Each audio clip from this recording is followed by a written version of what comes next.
তিন শ্রেণীর মানুষ জান্নাতে যাবে না, দিন রাত বলছে। তিন শ্রেণীর মানুষ জান্নাতে যাবে না, দিন রাত বলছে, তার মধ্যে আপনি আছেন একজন। রাসূল সাল্লাল্লাহু আলাইহি ওয়াসাল্লাম বলছেন মধুমেনুল খামর, যারা নিয়মিত বিড়ি, তামাক, জর্দা, সিগারেট, গুল, নেশাদার দ্রব্য খায়, পান করে, তারা জান্নাতে যাবে না।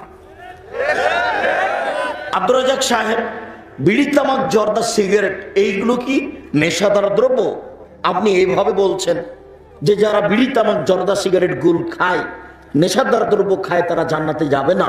তো বিড়ি, তামাক, জর্দা, সিগারেট যে নেশাদার দ্রব্য, এটা আপনি প্রমাণ করেন তো দেখি। একেবারেই সহজ। রাসূল সাল্লাল্লাহু আলাইহি ওয়াসাল্লাম বলছেন মাসকারা কাসিরুহু ফাকালিলুহু হারাম, যে জিনিসটা বেশি খেলে বিবেকের ক্ষতি হবে তার কমও হারাম। এটা হাদিস, আল্লাহ রাসূল বলেছেন। এমন এক বাক্য আল্লাহ রাসূল বলে দিয়েছেন কিয়ামত পর্যন্ত পৃথিবীর সব জায়গাতে চলবে। যে জিনিস বেশি খেলে বিবেকের ক্ষতি হবে তার কমও হারাম। তা আপনার পাশের একটা লোককে হাফ কেজি জর্দা খাওয়াইয়া দেন তো এখন, তারপর দেখেন তো কি হয়। যদি হাফ কেজি জর্দা খাওয়ানোর পরে 1 কেজি জর্দা খাওয়ানোর পরে কিছু না হয়, তাহলে জর্দা খান হারাম বস্তু নয়। আর 1-1.5 কেজি, হাফ কেজি খাওয়াইয়া দেওয়ার পরে বিবেকের যদি ক্ষতি হয়, তাহলে জর্দার একটা কণাও হারাম। আমি বলিনি এই কথা, এই কথা মুহাম্মদ সাল্লাল্লাহু আলাইহি ওয়াসাল্লাম বলেছেন। অতএব এই হাদিসের ভিত্তিতে বলছি, বিড়ি, তামাক, জর্দা, সিগারেট, গুল, নেশাদার দ্রব্য খায়, পান করে যারা, তারা জান্নাতে যাবে না। এই বৈঠকে তওবা করে উঠতে হবে। 1978 সালে মৌলানা হেড মৌলানা শীষ মোহাম্মদ সাহেবের দুপুরের খাওয়ার নিয়ে যেতাম। তো ট্রেন স্টেশনের উপর দিয়ে যেতে হতো। তো যারা ট্রেন স্টেশনে থাকে পান বিক্রি করে, তো একজন পান বিক্রেতা আমাকে চিনে, তো একটা পান দিয়েছে। আমি মুখে দিয়ে প্রতিষ্ঠানে ঢুকে গেছি। তো হেড মৌলানা শীষ মোহাম্মদ খুব গাম্ভীর্যপূর্ণ ও খুব মানুষ, সাহসিক মানুষ, আর খুব ভয়াবহ, সামনে কেউ দাঁড়াতে পারতো না। তো আমাকে দেখে বলছে তুই পান খাচ্ছিস, পান খেয়েই বেড়াস। আমাকে এটা খারাপ লাগলো। আমি পানটা তো আসলে নিজ ইচ্ছায় দিইনি, ও দিয়েছে সেজন্য মুখে দিয়েছি। আচ্ছা ঠিক আছে, পান খাবো না। 1978 সাল থেকে নিয়ে এখন পর্যন্ত আমি কোনোদিন পান মুখে দিইনি।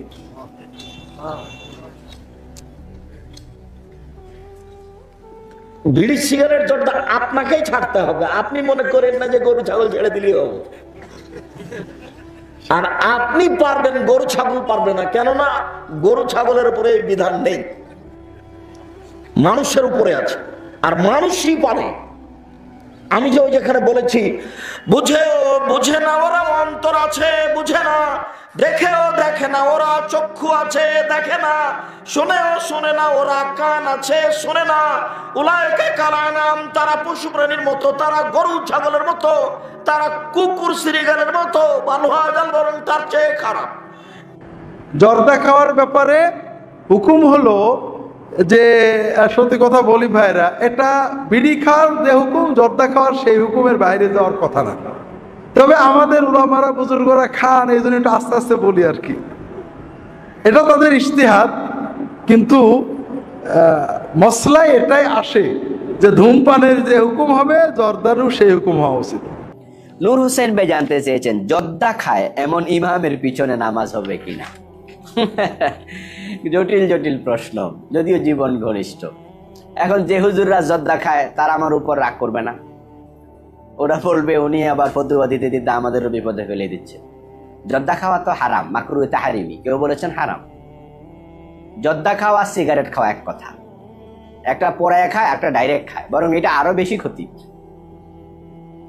লাংসের জন্য অনেক ক্ষতি, এটা এর মাঝে কোনো কল্যাণ নেই। এই জন্য যারা জর্দা খাচ্ছেন তারা মেহরবানি করে এটা ছেড়ে দিন, এটা গুনাহ। কেউ বলেছে হারাম, কেউ মাকরুহ। মাকরুহ বলতে মাকরুহ তাহরিমি, হারামের কাছাকাছি। তবে হ্যাঁ, ইমামের পিছনে নামাজ পড়লে নামাজ হবে। ফাসেকের পিছনে যদি কেউ নামাজের ইক্তেদা করে, নামাজ হয়ে যাবে। ইমাম সাহেবকে একটু সতর্ক করে দিন, বিনয়ের সাথে বলেন যে হুজুর আপনি হারাম কাজে লিপ্ত আছেন, এটা কেমনে হয়? এই জন্য যারা পান খাচ্ছেন আমরা বলবো জর্দাটা পরিহার করুন। আল্লাহ তৌফিক দান করুন। আল আমিন ফরিদপুর থেকে এবং মহিবুল মুরসালিন খুলনা থেকে একই ধরনের প্রশ্ন করেছেন, পানের সাথে যে জর্দা খাওয়া হয় এটার শরঈ মাসআলা কি? এলাকার মধ্যে দুটো দল তুমুল বেগে একে অপরকে ঘায়েল করছে। পানের সাথে জর্দা খাওয়া এটি হলো আসলে জর্দার বিভিন্ন কোয়ালিটি হয়, বিভিন্ন ধরন হয়। তো যেই ধরনের যেই জর্দাগুলো মানুষের শরীরের জন্য ক্ষতির কারণ হয়, স্বাস্থ্যের জন্য ক্ষতিকর যদি প্রমাণিত হয়, তাহলে সেই জর্দা খাওয়া এটি জায়েজ হবে না। প্রশ্ন হলো, জর্দা, গুল, তামাক এগুলো হারাম না মাকরুহ? একজন আলেম ফতোয়া দিয়েছে এগুলো মাকরুহ, দয়া করে জানাবেন। এই জন্য ও মাকরুহ বলে ফতোয়া দিয়েছে, ও খায়, সেই জন্য। যে খায় সে হারাম বললে কি করে খাবে? একটু খাওয়ার জন্য তো একটু হালকা করতে হবে, তো কি করতে হবে? মাকরুহ করে দিতে হবে। আচ্ছা, মাকরুহ মানে কি? মাকরুহ মানে ঘৃণিত। কিন্তু কারিহা ইয়াকরাহু মানে আমি ঘৃণা করি, আনা আকরাহু আমি ঘৃণা করি। তো মাকরুহ মানে ঘৃণিত। কার কাছে? আল্লাহর কাছে। আল্লাহর কাছে ঘৃণিত, রাসূলুল্লাহ সাল্লাল্লাহু আলাইহি ওয়াসাল্লামের কাছে ঘৃণিত। তো আল্লাহর কাছে, তার রাসূল সাল্লাল্লাহু আলাইহি ওয়াসাল্লামের কাছে যদি ঘৃণিত হয়, তাহলে সেটা কি কোনো মুসলিমের জন্য উচিত? হ্যাঁ, তো এই মাকরুহ বলে দিয়ে, আচ্ছা মাকরুহ তাহরিম না তানজিহ? তানজিহ, তাহরিম তো হারাম হয়ে গেল। তাহলে মাকরুহ তাহরিম মানে তো হারাম না জায়েজ। শব্দটা শুধু ফেক, আর এটা পরিভাষা শুধু। তো মাকরুহ বলে কিছু নাই। যেগুলো খাবেন আর খাবেন না, এগুলোকে আল্লাহ দুভাগে ভাগ করেছেন। খাবেন এবং খাবেন না, এগুলো কি কয় ভাগে ভাগ করেছেন? দুই ভাগে ভাগ করেছেন। আল্লাহ বলছেন ওয়াইউহাররিমু আলাইহিমুল খাবাইসা, হ্যাঁ, ওয়াইউহিল্লু লাহুমুত তাইয়্যিবাত ওয়াইউহাররিমু আলাইহিমুল খাবাইস। নবী সাল্লাল্লাহু আলাইহি ওয়াসাল্লামকে আল্লাহ কেন পাঠিয়েছেন? বলছেন তিনি তাইয়্যিবাত, পাক পবিত্রগুলি হালাল করতে গেছেন, পাঠিয়েছি তাকে, এবং হারাম করতে পাঠিয়েছি বা প্রেরণ করেছি কোনগুলি? খাবাইস, যেগুলো নোংরা, খবিস। আচ্ছা, বিড়ি সিগারেট পান করা তাইয়্যিব, ভাত রুটির মতো না খাবাইস? মাপকাঠি কি, মানদণ্ড কি, যে এটা হচ্ছে তাইয়্যিব, তাইয়্যিবাত, পাক পবিত্র, আর এটা হচ্ছে খবিস, নোংরা? এর মানদণ্ড শুনেন। খাবার উদ্দেশ্য কি? কয়টি? দুটি। একটি হচ্ছে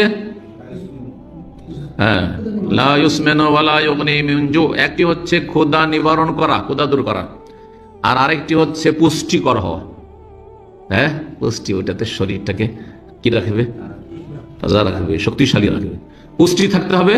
লা ইউসমিনু, ইউসমিনুতে বলা হয়েছে জাহান্নামী খাবারে লা ইউসমিনু, পুষ্টিও নেই, ওয়া লা ইউগনি মিন জু, আর ক্ষুধা নিবারণ করে না। তো এই যে তামাক খেয়ে কেউ থাকতে পারবে? জর্দা খেয়ে থাকতে পারবে? গুল খেয়ে থাকতে পারবে? বিড়ি সিগারেট খেয়ে থাকতে পারবে? হ্যাঁ, পান খেয়ে থাকতে পারবে? চুন খেয়ে থাকতে পারবে? শুধু খড় খেয়ে থাকতে পারবে? শুধু এইসব আপনার এইসব খেয়ে থাকতে পারে? সুপারি খেয়ে থাকতে পারে? কেন? যদিও খড় সুপারির চাইতেও নিকৃষ্ট হচ্ছে, খাবিস হচ্ছে এই তামাক জাতীয়। সেই তামাক থেকে যতগুলি প্রোডাক্ট আছে, সেটা জ্বালিয়ে খাক, হ্যাঁ, বিড়ি সিগারেটের আকারে, অথবা অন্য কোনো ভাবে খাক। জি হ্যাঁ, তো সুতরাং এটা খাবিস। আর এই জন্য একজন মুসলিম বাথরুমে বিড়ি সিগারেট পান করে, কিন্তু মসজিদে পারবে না সে। কিন্তু বেদাতি মোল্লাদের ধৃষ্টতা হচ্ছে, এর হাদিস পড়ায়, কোরআন পড়ায়, মাদ্রাসায় বসে, মসজিদে বসে এরা জর্দাওয়ালা পান খায়। এদের বেয়াদবিটা আরো সীমাহীন বেয়াদবি। কথা বুঝতে পারছেন না? সুতরাং এই খাবাইস মসজিদ বসে খাক আর বাড়িতে খাক, খাবাইস খবিস, নোংরা জিনিস, তামাক জাতীয় জিনিস নোংরা। আল্লাহ যেন এই সব থেকে হেফাজত করেন। আর নোংরা জিনিস হচ্ছে হারাম, আর মাকরুহ বলে কোনো কিছু নেই। রহিমা আক্তার জানতে চেয়েছেন পান খাওয়া কি? বোন রহিমা, পান খাওয়া এটাকে ইসলাম শরীয়তের দৃষ্টিকোণ থেকে হারাম বলার কোনো কারণ নেই, যদি কেউ নর্মাল শুধু পান খায়। কারণ পানের খাওয়ার পর শরীরে কোথাও নিষেধাজ্ঞা নেই, এবং এটা খেলে যে শরীরে কোনো নিষেধাজ্ঞা লঙ্ঘন হয় সেরকমও নয়। তবে পানের সাথে যখন জর্দার ব্যবহার হবে, জর্দা খাবেন, তখন জর্দা যেহেতু তামাক, বেশিরভাগ জর্দাই, অতএব ওই তামাক বিশিষ্ট জর্দা খাওয়া একজন মুসলমানের জন্য জায়েজ নাই, কারণ সেটা নেশা উদ্রেককারী। তবে যদি সেখানে মিষ্টি জর্দা থাকে, যেমন আপনার মশলা জাতীয় কিছু থাকে, কালোজিরা ইত্যাদি থাকে অনেক সময়, অথবা গুয়ামুর ইত্যাদি যদি থাকে, তাহলে সেরকম কোনো জর্দা বা সেরকম কোনো আপনার মিষ্টি কোনো কিছু যদি খায়, তাহলে সেক্ষেত্রে ওই হারামের বা নিষিদ্ধের আওতা সেটি পড়বে না। আর শুধু পান খেলে সেটা কোরআন হাদিসের কোনো নিষিদ্ধ কাজ করা হয় বলে আমরা মনে করি না, বিধায় এটাকে আমরা জায়েজ মনে করি। আমাদের এলাকার অনেক হুজুর জর্দা খান, খিতাল লাগি খান। আপনারা ইতাবালা না, ইতা সারি দাও। জর্দা খাওয়া কি জায়েজ? আপনার মতামত কি? ডক্টর জাকির নায়েকের লেকচার শুনেছিলাম, জর্দা তামাক খাওয়া যাবে না। আপনার মতামত জানতে চাই। জি, ডক্টর জাকির নায়েক ঠিকই বলেছেন, জর্দা তামাক খাওয়া যাবে না।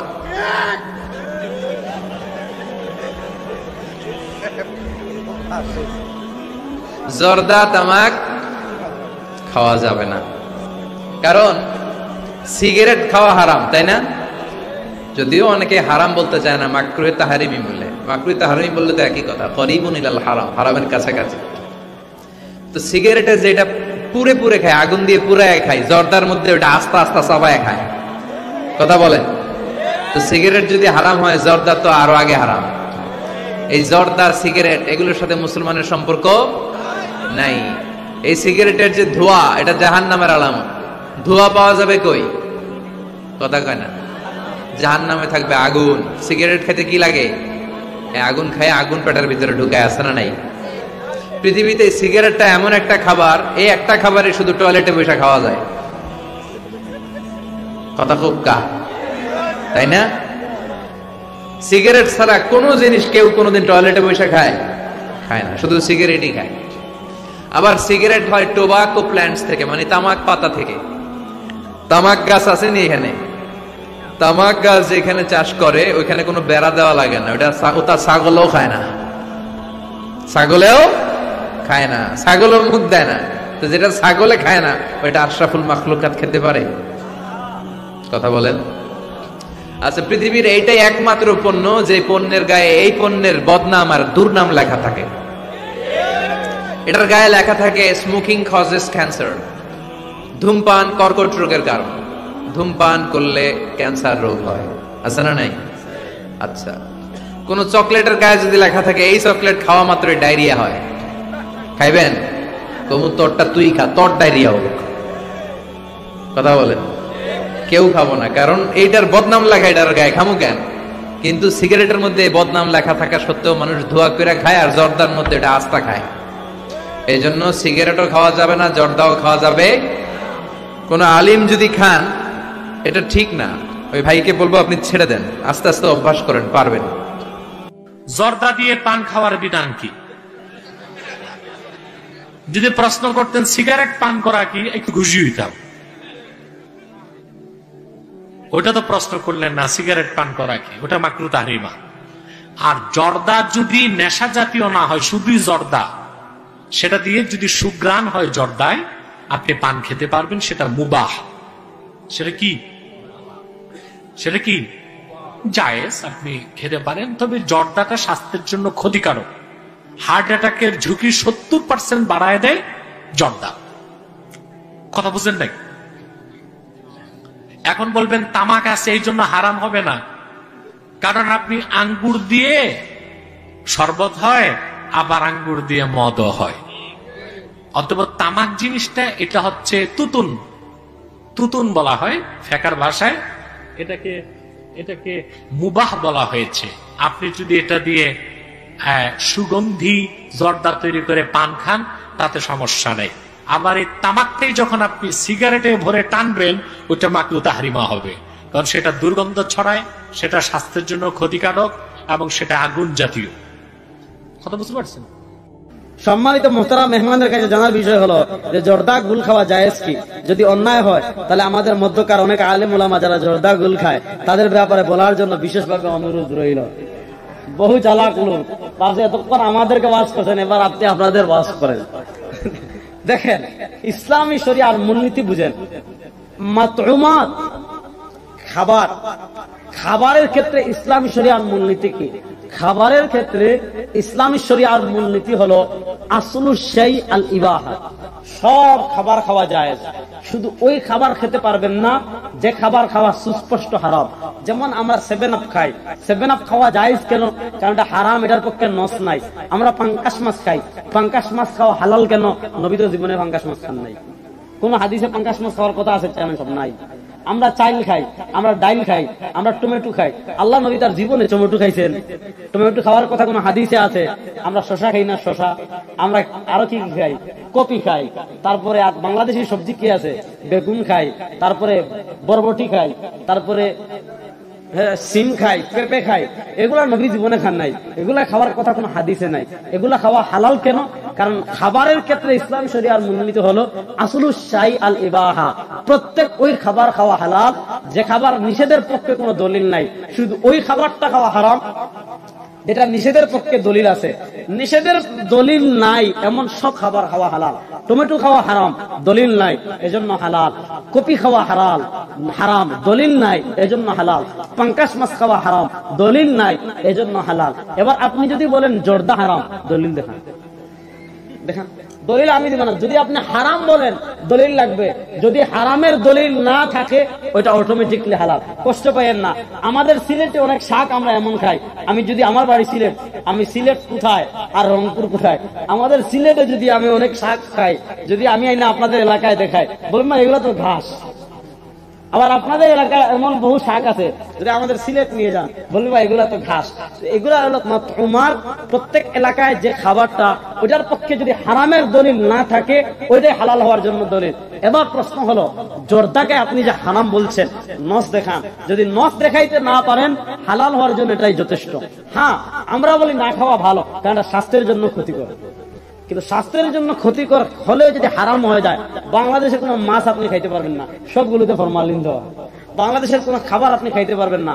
বলেন ফরমালিন এটা স্বাস্থ্যের জন্য উপকারী না ক্ষতিকর? কিন্তু কোন মাছে যদি ফরমালিন দেওয়া থাকে, সেটাকে আপনি হারাম বলতে পারবেন না? শরিয়াতে তো সহজ না। বাস এখন আপনি পাইছেন আর হারাম বলে দিলেন, এগুলো হইলো বেশি বাড়াবাড়ি। আল্লাহ সবাইকে হেফাজত করুন। কোরআন হাদিসের কোথাও জর্দা শব্দ নাই, কোন আলেম বলতে পারবে না। কোরআন হাদিসের কোথাও জর্দা শব্দের আরবি উল্লেখ করে হারাম বলার হারাম ফতোয়া আছে? নাই। জর্দা পাইলেন কই? বলবে তাবিল করে বের করছি, নাহলে ইস্তেহাদ করে বের করছি। আমরা তো হিডেই কই, ওই ইস্তেহাদটাই তো মাযহাব। আপনি নিজের মতো করে ঠিকই ব্যাখ্যা দেন, আপনারটা শরীয়ত, আর আমরা ব্যাখ্যা দিলে মাযহাব মানে হারাম হয়ে যায়।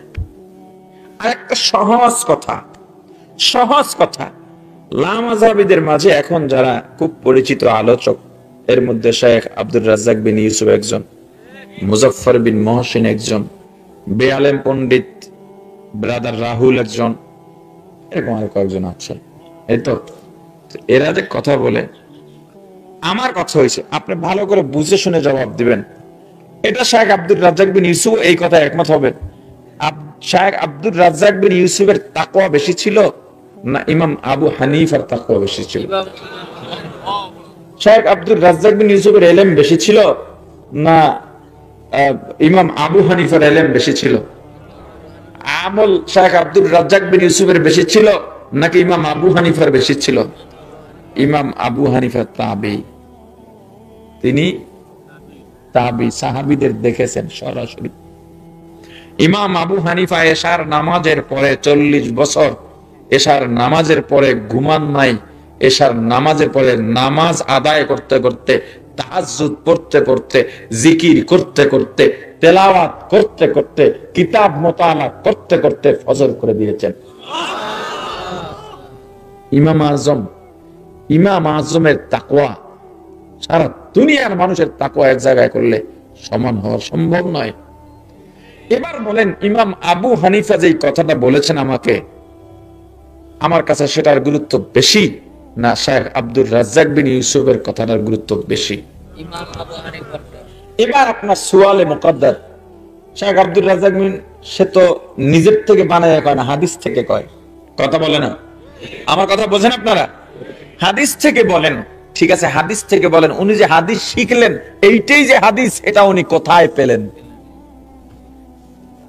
বুঝুন, এটা হাদিসের বই, এটা বুখারী শরীফ, এটাই যে হাদিসের বই, এটাই যে রাসূলের কথা, এটাই যে সাহাবীদের থেকে সঠিক সহিহ হাদিস আসছে, এটা আপনি কোথায় পেলেন?